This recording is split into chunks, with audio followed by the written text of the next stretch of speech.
501 cat. Installing a 3550.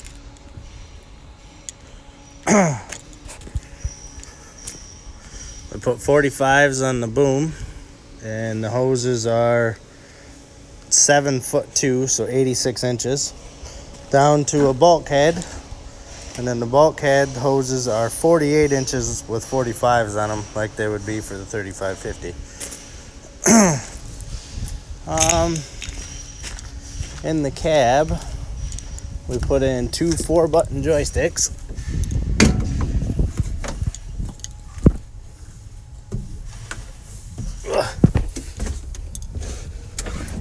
So I did saw on the trigger, and then I did tilt here, up and down. And then this is my jib or squirt boom. This one is rotate. These buttons are dead. This is my arms open and close. This is the arm switch to arm the system. And then inside this thing is where I put my diode strip. Put it up in right there and zip tied it in. I picked up power here, ground there. So, and then there's my fuse, joystick wires.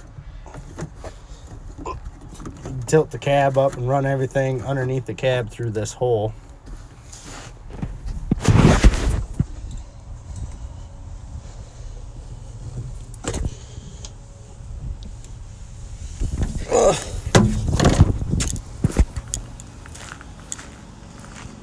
So now onto this side.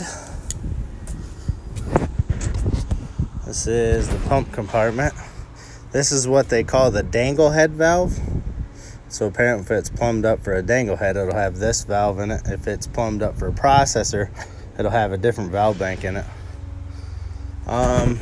These right here are how you would get your pressure. That's your pressure adjustments. There's two sections tied into one. So there's another set over there.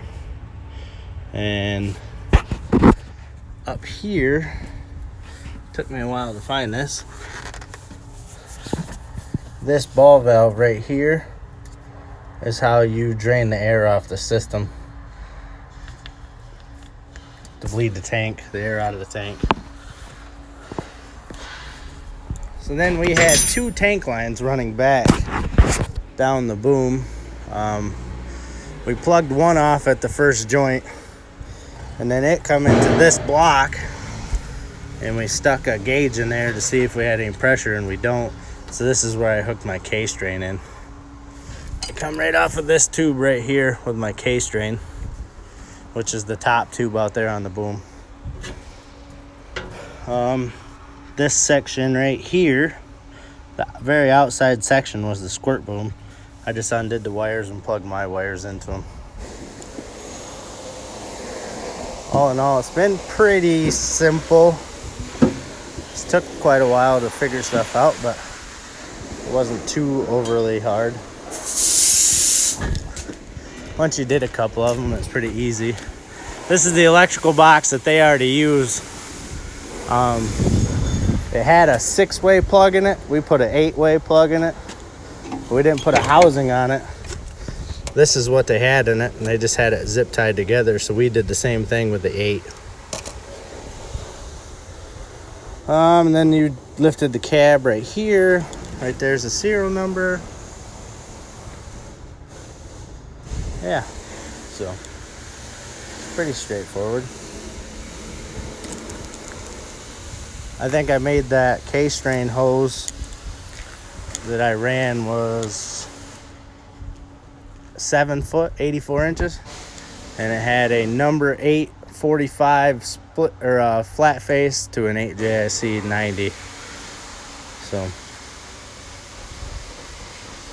yeah, hopefully if we do any more of these, we'll have less trouble.